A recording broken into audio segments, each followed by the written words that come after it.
Hello, everyone, and welcome. Or welcome back to the Wizarding World Legacy Podcast, where we discuss the magic of the Wizarding World's past, present, and future. We're your hosts, Eric and Jasmine. And today we're going to be coming to you with a end-of-year update and hopefully summary on all the things going on with the Harry Potter world and some of the things we've talked about having further developments. Basically, we're going to be talking about where the Harry Potter series will be ending in 2025 and where we hope it will go in 2026. Indeed. Bringing in the new year. So to get started, we're going to talk about the Netflix or Paramount acquisition of Warner Brothers. Last time, we talked about this a little bit, and we had mentioned that Paramount had offered a hostile bid for the Warner Brothers Discovery Plus entirety. I have recently learned that a hostile bid means that they have sort of bypassed their executives, the executives of Warner Brothers Discovery, and gone directly to the shareholders of Warner Brothers Discovery Plus, offering this bid because Paramount is not necessarily working with the executives of Warner Brothers or Discovery Plus. They are working with Netflix, which is why the Netflix deal made so much progress. Then the hostile bid came out of nowhere. They didn't feel like they could talk to the executives, so they said, we'll talk to the shareholders and see what happens. Which is where the hang-up is for Netflix currently, other than FCC approvals. They still need shareholder approval. Yes, so Netflix or Paramount, basically everyone still needs approval for everything. Essentially, Netflix was pretty much in line to buy it. Paramount came in with a hostile bid, and now the Warner Brothers Discovery Plus leadership has reviewed all of that content and has effectively stated the Paramount bid is not as valuable as the Netflix bid, and it has encouraged all of its shareholders to vote to go with Netflix in this merger acquisition. Which is hard to believe when the amount being offered is substantially higher from Paramount that Warner Brothers would say, yeah, but it's not as valuable. It's like, well, the ultimate value is money to you guys. So how is it not as valuable?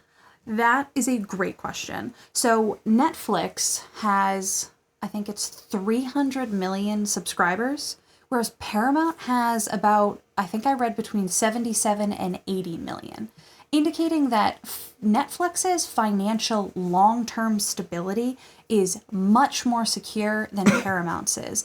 Even if you look at the news coverage of Paramount's bid, it's not just Ellison. It is it's a sort of a grouping of investors that have come in to make this absurdly large, over $100 billion bid.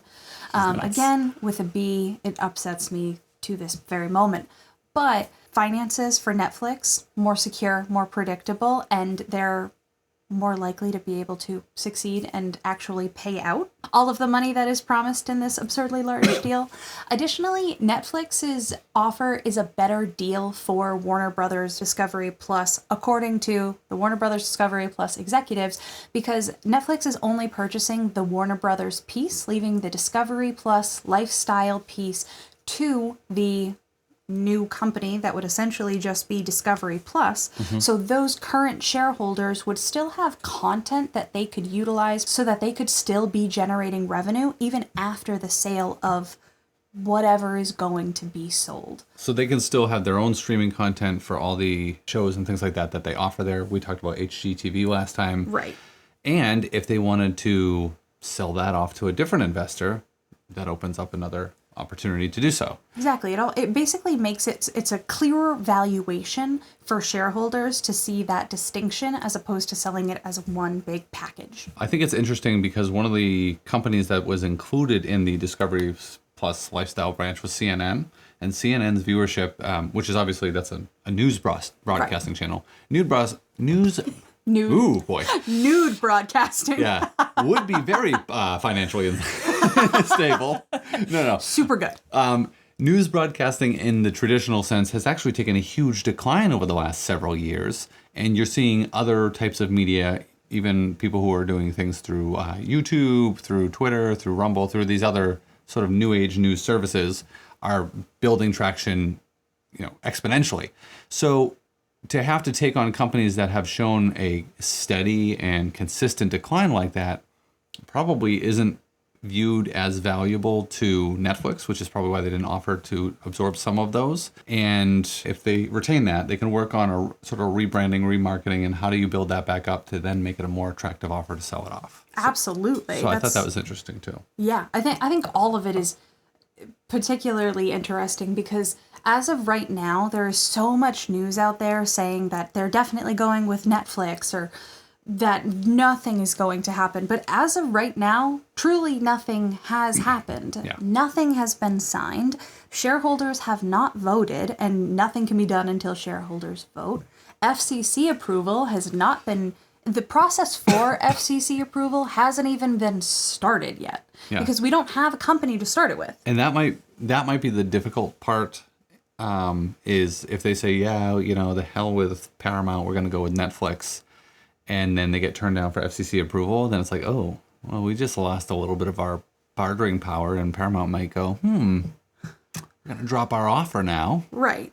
We've talked to the people at the FCC, and they'd be okay with us making our offer. And how's 70 million sound to you? Or 70 billion sound to you? Instead of 100-something billion.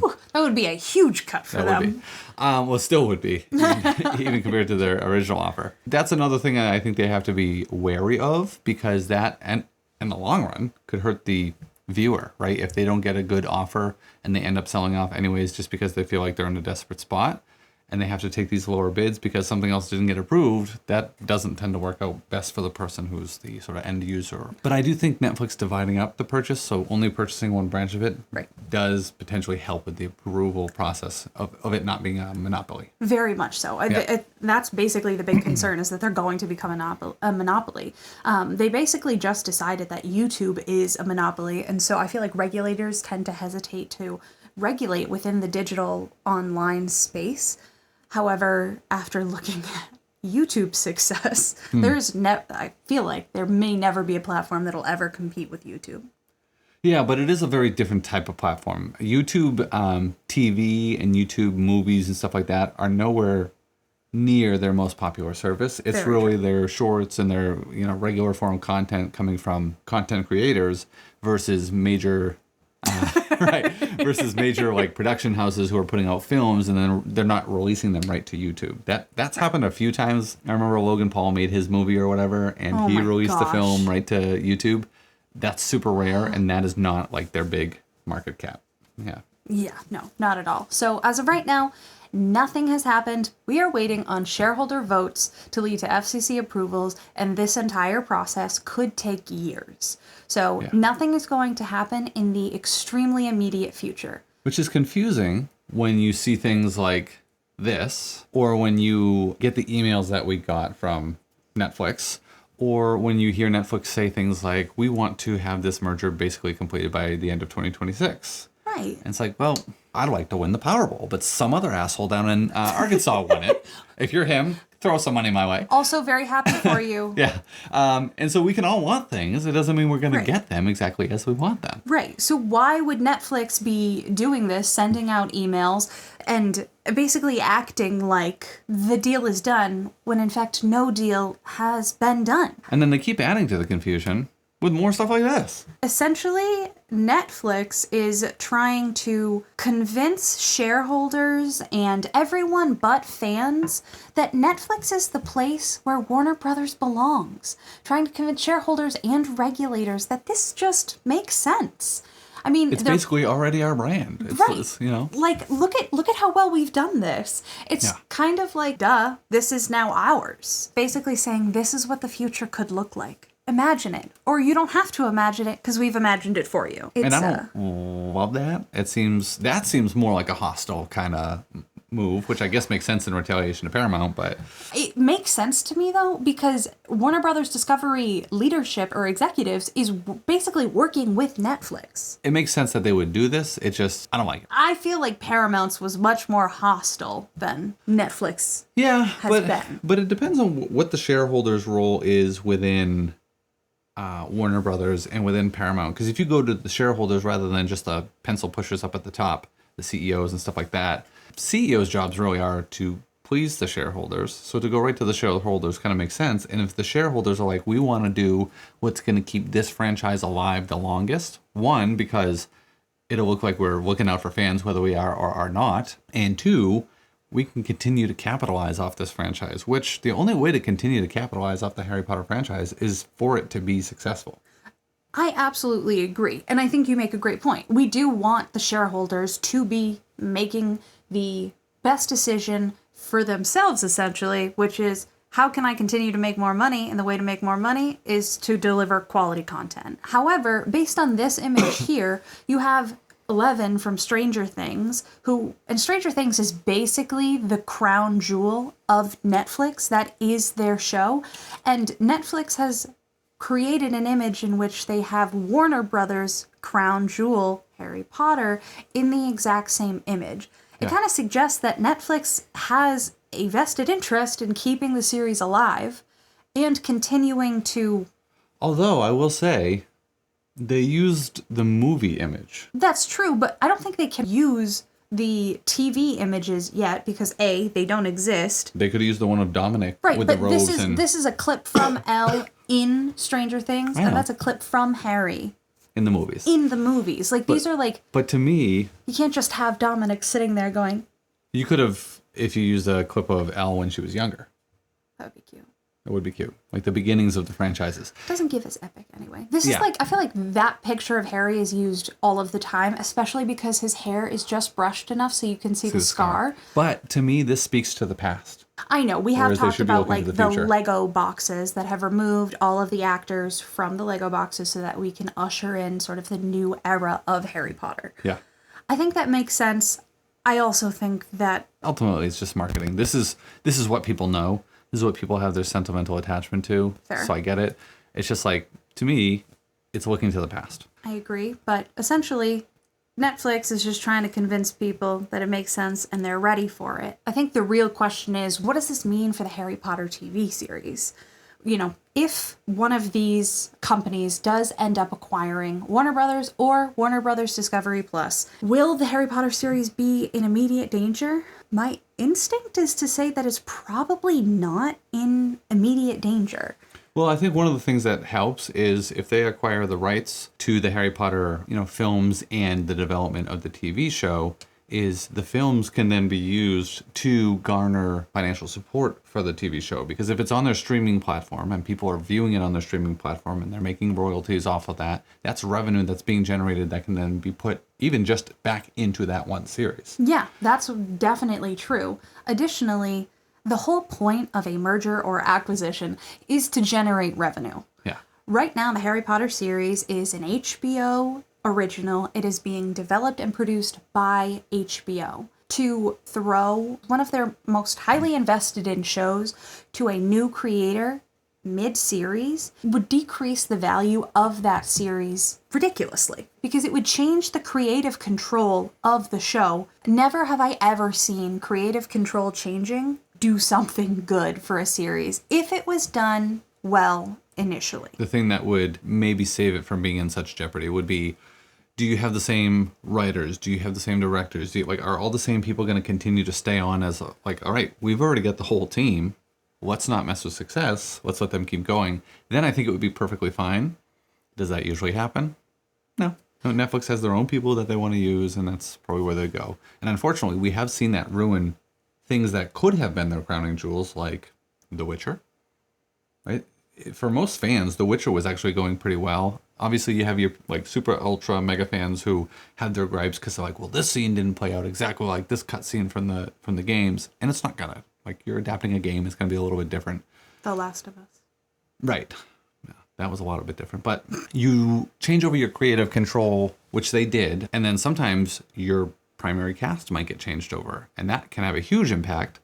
Like when Geralt, the main character, is like, yeah, you guys aren't doing good by the fans, and that's not what I'm here for, so I'm out. Because I'm not going to destroy my name for your reputation. I miss you, Henry. Yeah, Henry Cavill was a great Geralt of Rivia. So any change in that whole creative pipeline really could be detrimental. Right. It absolutely could be detrimental. But if Netflix is the one to acquire Warner Brothers, they're probably not just going to rip it out from HBO leadership. Yeah, I think that would have to sort of stay there, and then when it starts streaming, they would stream it to. Exactly. So what is more likely to happen is creative control would stay with HBO because HBO is HBO. You don't want to devalue that. But what we could see is that the Harry Potter TV show could then be shared on Netflix, potentially after it originally debuts, to increase its global viewership. What would convince people to think that the new Harry Potter series is being handled with care if it's being transitioned to a new caregiver, so to speak? That is a great question, and I don't have an answer just yet. Like, if Netflix or Paramount ends up acquiring the rights, is there something that Netflix could do or Paramount could do to convince me that I shouldn't just outright dismiss the TV show now? And that would encourage me to stay invested. Even before there was any sort of validity to any of these rumors, you already had other Harry Potter channels saying, do you think that an acquisition from another major TV company is a good thing, a bad thing, or we'll have to wait and see? And that's a very obviously simple take, like good, bad, wait and see. And most people said bad, and then that was followed by wait and see, and then very, very, very, very few thought it was good. So to flip that and to be able to say, what would make you think that this is a good thing for this series, which this series has already had its bumps, obviously, we've talked about many of them. How are you going to not only overcome those, but now overcome this new fear of another company taking on, maybe changing creative direction, and trust that, all right, well, it's going to be worth me investing my money? I think the thing that works in Netflix's favor the most goes back to your point on the subscriber count. So many people are already subscribed. It's not a change in value proposition for them if it goes badly, right? It is for Harry Potter fans, and they may lose some if they ruin it. But I would say if you're already paying for a Netflix account without Harry Potter being part of the picture, Harry Potter coming or not coming won't change the fact that you're already a subscriber. Unless, and there is a real possibility that this merger acquisition increases Netflix's prices. Which I think they're already rumored that they're going to be increasing anyway. That's fair. Might just happen, regardless. If they increase it by like $2, which would suck because it's yet another increase, and you get to get rid of your HBO Max streaming, plan. Okay, well, there's some. Just, I'm potentially seeing a savings. That. Yeah, there is definitely a There's definitely potential for savings. Yeah. I think what I had seen, sort of different professionals in the field say that they think that Netflix is basically trying to recreate the cable model, where they have as much content as possible in one, so that you're paying mostly to that one. Yeah. Because even in the cable model, like you still had subscriptions. You had pay-per-view. You might have like all the basic channels, but you had to get another membership if you wanted HBO or other special, like Cinemax, locally known as Skinemax. That's what all the risque stuff was. Or if you wanted like Stars or those kind of channels when they started coming out, there was like other tiers. Right. And so this is kind of like, well, we want all those tiers already paid for and our membership to have the most value possible by having all the content here. We've got the HBO content. We have the previous, Netflix original content. We have all this other stuff for you to see right here. I think it's very interesting that we started with cable. Well, we didn't actually start with cable. We had cable. And then we are basically working our way slowly back to cable. But when streaming first came out, it felt like so different to me. I was so excited. We're working our way so much back to cable that it's like, there's almost not a distinction at this point. Nope. There's commercials. Yep. There's an ad break all the time. And there's totally different types of content for you to view. Yep. It's like, it basically is cable at this point. So it begs the question, why don't I just get a cable package again? Convince me of that, someone. Yeah. Some professional. There's another thing you got to convince people. Exactly. With that being said, summary. At the top, things are confusing and we have no idea what's going to happen yet. What that means for Harry Potter, hopefully it means it'll just stay with HBO because they don't want to decrease the value of a show that is predicted to generate so much revenue for whatever company is blessed enough to acquire it. But moving on to the books, obviously we're seeing additional investment in Harry Potter material, and that would include the Audible books, which we've talked about a number of times. Yeah, the Audible full cast editions, yes. But more have released since we've last talked about it. Another Yeah. one's coming up soon, but the second one is already out. It was released on December 16th. I used my second credit to purchase that today, so I will be listening. And then on January 13th, we're going to get The Prisoner of Azkaban. Yep. And this really sort of brings to light the original source material from Harry Potter, releases it in a new way, and I think has the potential of drawing in more fans so that they learn to appreciate this source content and then are therefore more excited, and potentially we have more people hopping on the bandwagon of the Harry Potter TV show. What I think is interesting here, though, is Audible obviously is owned by Amazon, who is their own streaming service. Oops. And speaking of cable, right, like that's the other level of the network. And I find it kind of funny they didn't make any offer, any sort of bid Right? to acquire the Harry Potter series. I think that would have been smart of them. I agree, and I have to imagine that Amazon has some semblance of finances and liquidity. Yeah, I mean, Jeff Bezos is one of the most wealthy people in the world, and that's because his company has so much revenue. It's ridiculous. Right. But I'm excited to listen to the next one. I just got the AirPods Pro 3 for Christmas, and so it'll be nice to know if I hear a sound difference. I'm also excited to see whether or not there are fewer mixing discrepancies than there was in the first book. We'll be sure to update you. Yeah, so I'll listen to that one. And very curious to hear Eric's audio engineering take. I feel like that's a new segment. Yeah. Audio engineering with Eric. But I am, I think, more excited for Prisoner of Azkaban. I always really, really loved that book. Oh, absolutely. It's going to be interesting to hear them do all the different sound effects, like the werewolf sounds and all the creature sounds, the Whomping Willow. Oh. To hear the creaking of the Whomping Willow as they go by it. I want to hear Sirius and Lupin too. I do too. Yep, some new characters. But the second one has a fun new character. Who? Who's playing Gilderoy Lockhart? Is it Kit? Jon Snow. Jon Snow, Kit Harington. And apparently he loved it so much. He loved being a part of the Harry Potter franchise so much because he's always loved, supposedly, the Harry Potter franchise. Right. That he is desperately, these are the rumors, desperately vying for a spot on the TV show. Just a spot. And he literally said, like, I don't even care if I'm an extra. I just want to be in the show. I want to be a bigger part of the Harry Potter series. I love Jon Snow. I could have seen him being Sirius Black. He would have been perfect in my mind. I feel like he would have been too short. Why? Why does he have to be tall? I don't know. You standing next to someone like Minerva McGonagall. Gary Oldman is not tall at all. And he played Sirius. Oh, you said Sirius. I heard Severus. No. Sirius Black. My brain He just... could have been Severus. He could have been Severus. I didn't even think about that, feel but- like he's too short to be Severus. I feel like he would have made it. But like, excluding height, I feel like he would have made it. Imagine straightening his curly hair. Hilarious. It would have been really, Would really love funny. to see that. But it's black. But it's black, so he could be... And he's pasty white. You could give him a little bit of a yellowish hue. Well, he's just going to be like pasty white. No, there's a special word. Sallow. Sallow. But if he's like, Sallow. almost a grayish tint to his skin because he's like sickly almost. Yes. It doesn't need to be yellowish. Make Jon Snow sick. And then we're good. Jon Snow. So yeah, we've got a couple more Audible books coming out. I'm excited to listen to both of them. I'm excited to hear Kit Harington's performance. Oh, very much so. And last, but certainly not least for today, we're sort of rounding out everything that media companies are doing to keep the Harry Potter series alive and well. I think it's pretty smart of them to be including Harry Potter in games such as Fortnite to basically keep it alive and relevant while HBO is working on the series. And they don't have necessarily as many, casting releases or big news updates.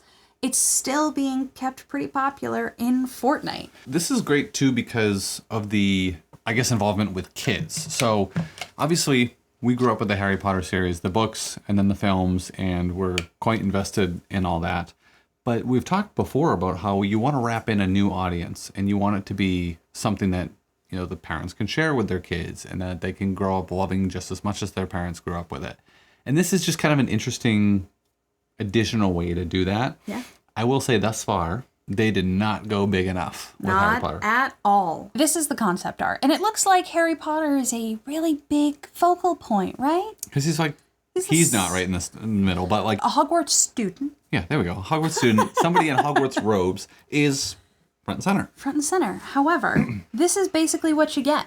Yeah, there's a couple more... Actually, I think there's only one more skin, right? No, there's a couple more skins. So you get the different skins, and you get the Lego forms, you get the regular forms. So it's nice that you get to play Harry Potter in Fortnite Lego, because that's pretty fun. Right. So basically, there is one Celebration at Hogwarts bundle that offers a few different skins that are basically boys and girls of different races in Hogwarts robes, and you can put them in robes that match whatever house you desire. There are no characters, so you don't get a Harry, you don't get a Voldemort, you don't get a Dumbledore. You just get random individuals. Yep. You get a Hedwig backpack. Yep. You get... And all the individuals you get look basically like adults. Like every single one of these people looks like they're over 17. For sure. It's like, why are you still wearing Hogwarts robes? I ask Eric that all the time, and he has yet to offer me a good reason. Why I'm wearing them? Yeah. That's getting cut immediately. I do think it's nice that they included the Lego versions of them, because not every skin has a Lego version. Right. Again, huge missed opportunity. Lego already has sets They have for a Harry Potter. Lego Harry Potter game. Yeah. A video game. So amongst all the Battle Pass kind of things that you can unlock, and in the store, there is nothing Harry Potter or Lego in terms of like sets, right? Like you can't build a little Hogwarts castle. You can't build the Gryffindor dormitory. You can't build a little Hagrid's hut. There's nothing. There's literally nothing other than your character can still look like a Hogwarts student when you play Lego. Right, exactly. So you get characters both in Battle Royale and within Lego. You get a broom pickaxe? Yeah, so for those who don't fly. Yeah, for those who don't play, you have a pickaxe that you can break to, because Fortnite is a like third person shooter that also has like buildables. You can build walls and floors and ramps and all sorts of other things to basically shelter yourself during games if you do the build mode. So you have a pickaxe to be able to harvest materials. The broom is a pickaxe, but it's not something that you can fly in on. No. So they have a broom in the game. Right. And if you play Blitz right now, which is another gameplay mode, Battle Royale is like the main one, but Blitz is another sort of quick-paced one. They have a broom, but it's no different than the brooms they've always had in the game for like Halloween. It's not themed like the one that you get for a pickaxe. No. And you can't fly on it. You basically redeploy and glide in on it. That's it. I mean, there are so many things they could have done. They don't even have, because they have sidekicks now. And you can see that there's a little Hedwig here, but Hedwig is a back bling. Right, so he's a backpack. You wear him as a backpack. That's it. That's all he does. If I wanted to do that, I'd go to the Universal store and buy the Hedwig backpack that I can actually put stuff in. Right. Because this doesn't even add to like slots or things like that. It's just the backpack design. from Universal actually serves a purpose. Yeah, this is just dumb. Like, it could have been a character that follows you around, like the sidekicks. Oh my god, if I could have a Hedwig sidekick, It'd be adorable. it would be adorable. It would be incredible. So I do want to say, I'm grateful that Harry Potter has finally entered Fortnite. I'm hoping that this is I'm hoping it's the beginning of more to this is come. an appetizer, Yeah. a little teaser, and we're going to get a little bit more. Because for this year, it has been included in sort of their holiday structure. I'll get to my biggest disappointment about this at the end. So it's been included in their Winterfest, which is just how Fortnite celebrates Christmas and winter. We have a cute little snowman that's got their Hogwarts robes and witch hat on. And then if you go to the lodge, which you can see in the distance, it is modeled after the three broomsticks. So there are definitely multiple nods to Harry Potter. And that's the same lodge we saw in the previous. Right. The little A video little there. cartoony tune. And in the lodge, we also have nods to Harry Potter. Got Hedwig, the Sorting Hat. We've got a Hogwarts student in the background, hopefully opening presidents. I hope he's not opening presidents. Presents. Opening presidents like never before. Kind of weird. And then we've also got our Firebolt pickaxe. Pickaxe. What a pickaxe! So great. I've worded enough. That's enough for me. And then you've got some more presents that you can open. You've got some more nods within the big sort of view of the room, which would include things like the stockings hung over the fire. That was one of the first sort of video clips that we got through Twitter and the other. One of the first like real confirmations that Harry Potter was in Fortnite. Yeah, because you could see the stockings that were like, hey, this is definitely coming. It's here. You've got the snowman drinking butterbeer, which I thought was freaking awesome. Oh my gosh, absolutely. And then on the table you also have butterbeer and a little chocolate frog. And then on the rug you have that Hogwarts crest. There's a lot there. for like sort of kitschy little like, oh, Harry Potter is a thing that is here now because we've got this Warner Brother partnership, which will be interesting to see how that goes once Netflix acquires them. But should be okay because Stranger Things is there too. There's another video game that's owned by Epic called Rocket League. It's basically soccer with cars, which is weird. Yep. It kind of reminds me, I don't know if you ever played any of the Nintendo GameCube games, but like Super Mario Strikers. Did you ever hear about that? I've heard of it, yeah. It was on GameCube. I think you can play it on Switch as well.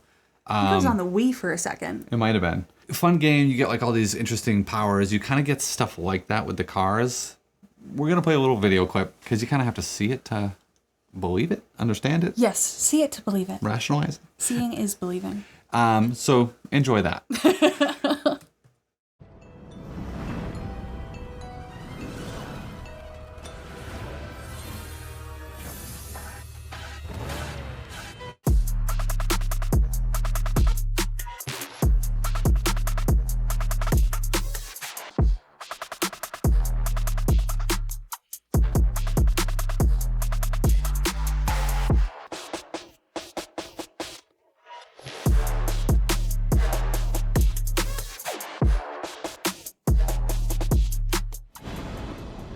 So that's a thing. You can play soccer with your car. You can play soccer with your car. Classic Rocket League. This brings me to the thing that disappoints me. I bet Okay. you can guess what it is. I can't. Okay, that's surprising. You might have seen that the cars transformed. You know what they didn't transform into? The Ford Anglia. Yeah. So the annoying thing to me is, one of the rumors that was circulating was that James Bond is going to be coming to Rocket League, and we're even going to see his Aston Martin. And we do, because you can do different paint jobs on the Aston Martin when you buy it, and one of them is sort of a Bond-like paint job. Okay. But they also have the different houses as a paint job. That is such a weak-ass cop-out way of getting more Harry Potter stuff into the game by basically saying, okay, we're not going to give you the literal car Wait, from so Harry we're not Potter. getting the Ford Anglia? Again, like you said, this could be sort of a teaser to what is to come with Harry Potter. But thus far, there is nothing to solidify that we are getting a Ford Anglia, which has really pissed me off. I'm saving my V-Bucks for the Ford Anglia. I have been too. Yeah, there was other stuff that I would have spent my V-Bucks on. V-Bucks are Fortnite money. Yeah, Fortnite money. Which if you have the battle pass, you earn them anyways. So I'm not investing more money into V-Bucks. It's just that I have been accruing them, hoarding them, if you will. Yes. For this moment, and this moment has been Hoarders. quite a disappointment in terms of the extra things that could have come. So yeah, the Ford Anglia did not come. Super missed opportunity. And to throw a house skin on an Aston Martin is like, I don't really care about that. No. Like I wouldn't even do that on my real, if I was filthy rich, I wouldn't put a Slytherin paint job with like the house crest on my car. No. If I wanted an homage to Slytherin or to Harry Potter, I would do it more tastefully, and I wouldn't just slap the house crest I on could my get car. a big magnet and just ruin my whole car. Yeah. Anyway, Yeah. that's a disappointment to me.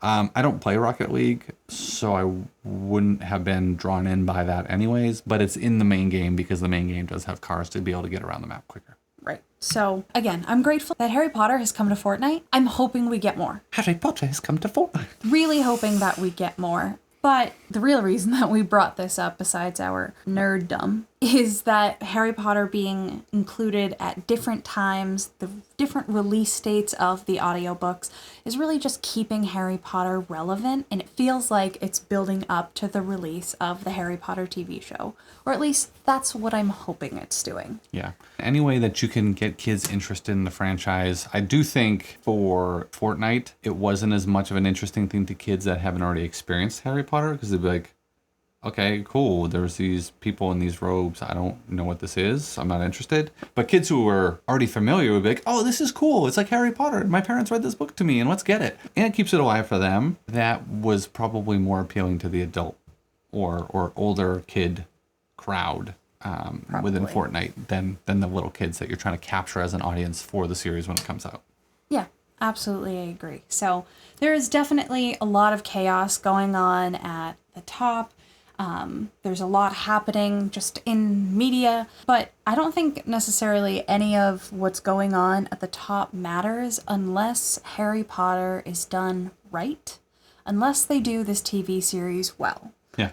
And so I think the question that I have for you guys is, what would it mean to you for them to do Harry Potter right? What is it that you need included in the series, excluded from the series, different from the movies? Is there one specific thing that would really make the series, or is it something that they need to consistently do throughout? I think for me, it's continuity with the books. It always has been. If there's continuity with the books, and if they give us the accurate retelling of the books, that's all I want. Definitely think I need continuity with the books. I also think I need them to allow for the emotionality of the characters and those character arcs. And that is part of the continuity with the books. I agree. Yeah. I'm specifying something different. No. And Something more specific. something more specific, whatever you want to call it. I think what really matters to me is I want to be emotionally invested in the series. I need them to allow these emotions to build and character arcs to truly develop. And also, if you do Ginny dirty again, we're going to have a problem. To that point, not just the Ginny point, but the character development point, I think in staying true to the books, this is kind of why J.K. Rowling wrote it how she wrote it, where it's like there were a certain age, they came out at a certain time, you were kind of that age as you were reading it, hopefully. And she encourages people, like, start reading it when you're 11 and read a book each year. You are in that place in your life with the characters, which is something obviously older readers are never going to get. And you can kind of think back and opine on what it was like to be that age and have those experiences. But when you're going through it at the same time, and this is where capturing a new audience is kind of important, because it gives that emotional groundedness and relatability that allows it to be something that sticks with you for a long time. Case in point, I think if they do it right like that, to your point, they'll be very successful. So if you stick to the books, and it's going to be coming out year after year. Stick to your ticket. And they stick to that timing of releasing each one each year. You don't allow it to stretch out like, unfortunately, Netflix and all these other channels have had a history of doing. You will be very successful in capturing and maintaining that audience, retaining that audience, and then making people want to keep coming back to it year after year. And that is what shareholders should be looking at. How are we going to make this so successful that people never want to leave this series? They're 40 years old, hoping for a release to come again to share with their kids so that they can get the same emotional experience. Tell us what it would mean to you to do Harry Potter right. Tell us what you need to see in the series in the comments below. So we want to wish you guys all the happiest of New Year's. Thank you, everybody, for sticking with us through this past year, for leaving all your well-thought-out comments down below in the comments section, and we'll hope you'll share plenty on this one as well. And thank you for those who have continued to sort of build us up with your kind words.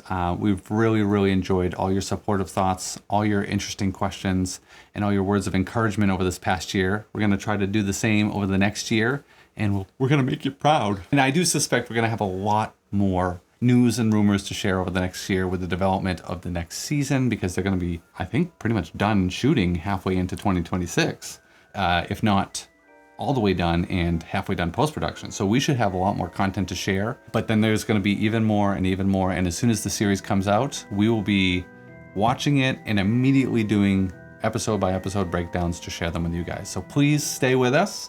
Stay tuned for the next episodes. And until next time, happy holidays, happy new year, keep your wand at the ready, and stay magical. Finite. Global. Galinda. Galinda, exactly. I know words. I'm good at words.